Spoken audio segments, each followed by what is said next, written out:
What is going on, Marvel Strike Force community? This is your mob boss, GangsterKT. We are getting right into the video today because we are having a party. So finally, ever since Crucible came out, it was my goal, but finally hit Masters 2. So the mob is going to celebrate that, and then also going to talk about some of the just high-level tips that I'd recommend to help get further in Crucible, and then lastly touch on the next season. So again, first off, the mob did it. Finally hit Masters 2. I'd had three different play-in matches before last week where I had a chance to get there and lost all three of those. So I guess fourth time is a charm. Kind of going through where I am with my account with this milestone. So in Crucible, you can see on the left here, I'm ranked 327. That's not maybe 100% representative, but again, 327, that's where I am, and that's great. And then my overall power leaderboard on the right side there, you can see I'm 5.3k collection power and 1.3k strongest team power. So a couple things that points out to me.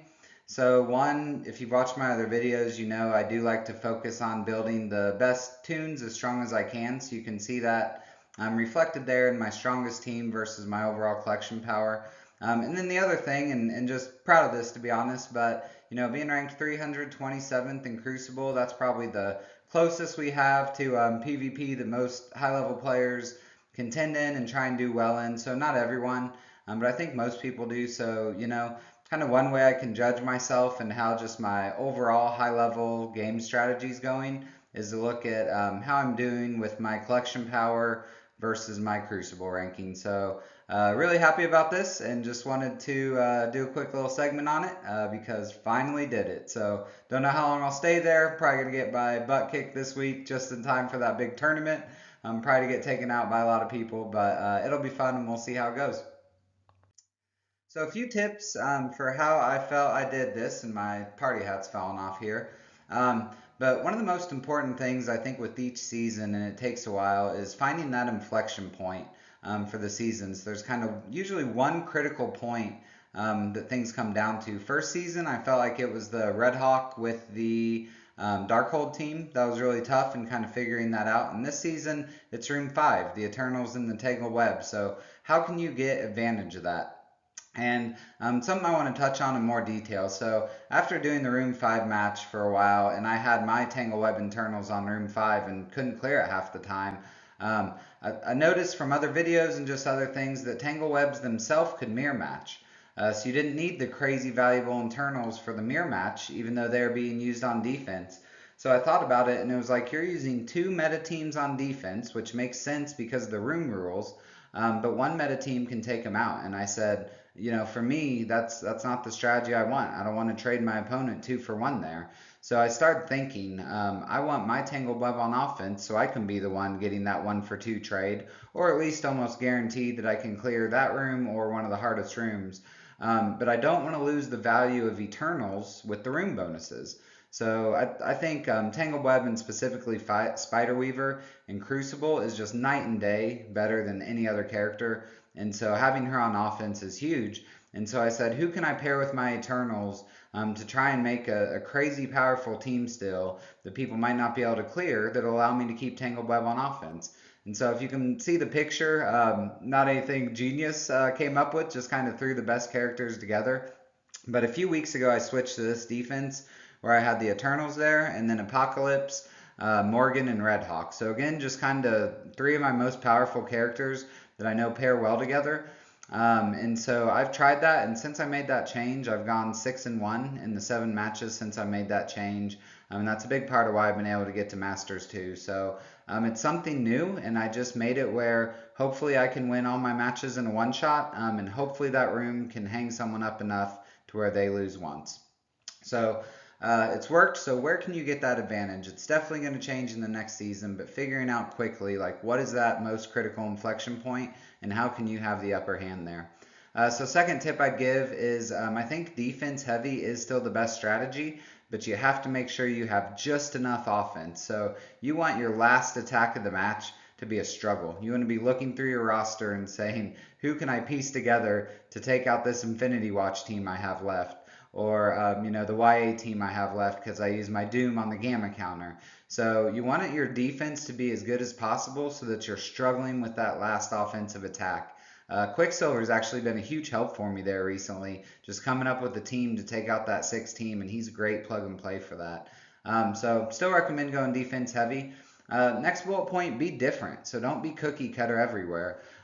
There's a spreadsheet out there I know a lot of people use that show all the content creator, video matches, and it's extremely helpful. And I used to study that and still look at it quite a bit. But if your defense is those cookie cutter teams, you're going to get the cookie cutter response. And sometimes because they're room bonuses, that's best. It's kind of a big picture. You got to eat their power, and you do that even though there's a good counter. You still eat that Masters of Evil power by putting your Wakandans in room 6. But I'll say it probably won't change this season. I think people have stayed pretty cookie cutter. But I was getting close to where I was thinking about taking my Wakandans off room 6. Maybe throwing Darkhold in there, seeing where I could use Wakandans on offense. That was the part I'm still thinking through. But just not being cookie cutter, I think, is really helpful and can catch people off guard. Also, be willing to experiment with counters. Again, if you're running your offense lean to where you're really, having to dig deep for that last attack, you're going to have to get creative. And so, it's worth maybe having a cancel in a room or even taking a loss on a match if you really learn something that's a counter to a team you see often and lets you use some of your different characters, saving your strengths for other rooms. So be willing to experiment. It might cost some losses early in the season, but it'll pay off long term. And then the last point I want to make, I think efficiency is of secondary importance. So it's important, don't get me wrong, you want to be as efficient as possible, of course. But the way that I've been playing this again with that like lean offense that I've been trying, it really hasn't been the deciding factor. Matches are being won or lost by if there's maybe 2 cancels or my last match they didn't even clear this room 5, but most of the time they have been clearing it. It's just taking them 2 or 3 attempts, which is all I've been needing to get the win. So efficiency is important, but I wouldn't try and plan your Crucible strategy and match around efficiency. If you're doing that, in my opinion, you maybe don't have enough on defense or don't have it set up quite enough, because I think you can make it to where you can one-shot everything and try and have your defense so that they can't. So that's the goal of it. It's worked well for me, and hopefully those tips help you. Lastly, wanted to touch on the recent blog post and some of my initial thoughts for the next season. So first I'll say it always feels like you need medication during the blog post. It's extremely boring. I look forward to it, and it's just these like tables of the milestone rewards that are hard to read, and then just the descriptions of event after event after event. And it's not fun. So when you do get to the meat, and this blog post had it with the next season of Crucible, at least there's something to read there. So I was disappointed that it seems to be even more cookie cutter. They're maintaining the Tangled Web Eternals just in a different room, and of course they're going to do that, right? They're still selling the new warriors in that solution, so they had to keep that problem around. Looks like the Wakandas are still going to be there too, in just again a different room, but still very powerful. I saw the tag for Rebirth added, I think, to room 6. So now maybe another room is going to be more cookie cutter with Rebirth. So just disappointed in that, but I do think it still has allowances, although they aren't as obvious, but to find ways to go around that and really get ahead of that. I am specifically bummed out about the Masters of Evils. They were just so hyped as the Crucible solution, and I guess that's still accurate, but that was a team I really went big on and was just hoping like, hey, after this season's over, I'll finally be able to get creative with them.